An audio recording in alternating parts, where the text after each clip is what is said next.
Produced just too late to see action in World War I, the Vimy bomber gained immortal fame when it made the first successful non-stop flight across the Atlantic. The prototype, a Vickers FB-27, designed by Reginald Kershaw Pearson, flew in November 1917. The Vimy was developed from this and entered service as a heavy bomber with the Royal Air Force in 1918, operating extensively in the Middle East and the United Kingdom until 1933. From 1923 until 1926, it provided airmail service between Cairo and Baghdad. As a bomber, it normally carried a crew of 3 and flat out could just top 100 miles per hour. A grinding 22 minutes would see it reach a height of 5,000 feet, and with luck, it could attain a maximum ceiling of 7,000 feet. Wingspan was 68 feet and overall length 43.5 feet.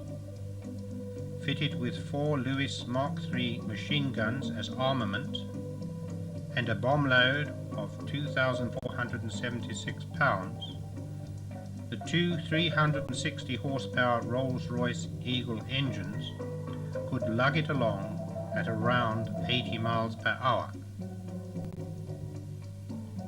The challenge by Lord Northcliffe of the Daily Mail newspaper in 1912, offering a prize of £10,000 to the first airman to fly the Atlantic non-stop, was eventually taken up in 1919. The first attempt in a Sopwith biplane failed. Then on 14th of June that year, Captain John Alcock and Lieutenant Arthur Whitten Brown took off from Leicester's Field, Newfoundland, in a Vickers Vimy fitted with extra fuel tanks.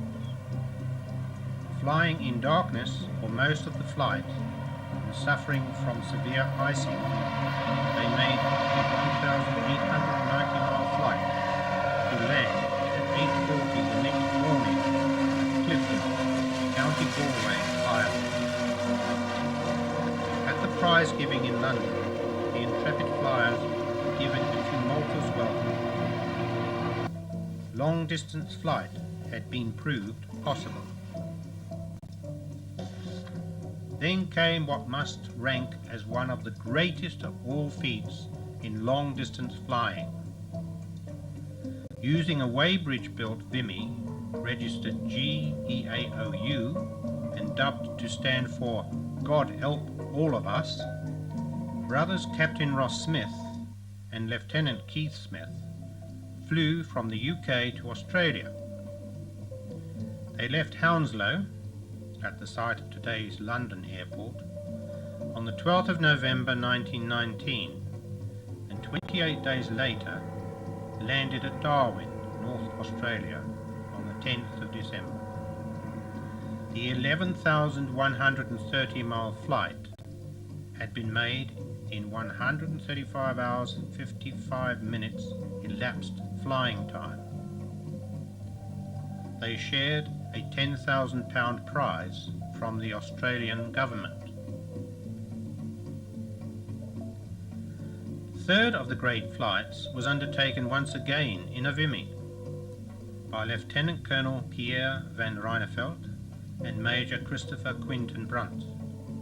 They flew from London to Cape Town, South Africa, in the Silver Queen. Leaving Brooklands on the 4th of Feb 1920, they had to make a forced landing in darkness, 80 miles short of Wadi Halfa, North Africa, and the aircraft was wrecked. The RAF at Heliopolis loaned a second Vimy to them, in which they reached Bulawayo in the then southern Rhodesia. Taking off from here, the fully loaded aircraft failed to get airborne and was too badly damaged to fly. Not to be deterred, the two pilots borrowed a de Havilland DH-9, in which they eventually reached Cape Town. The aircraft we are viewing is a replica of the original GEAOU. It was built in 1993 in California by engineers John Lanoux and Wayne Daly, assisted by Dan Nelson. On September the 11th, 1994, it took off from Farnborough, England, and repeated the Smith Brothers 1919 epic flight on an almost identical route. This reenacted expedition, headed by Peter Macmillan 75 years later, and using modern communication systems and backup aircraft, took 14 days longer than the 1919 epic. Now, in July 1999, this same replica Vimy has just reenacted the London-Cape Town 1920 flight of Randwijneveld and Brandt. Silver Queen 2, in successfully repeating these epic flights, truly endorses the adventurous spirit of those early flying pioneers, underscoring the development of a mode of transport that today is totally taken for granted.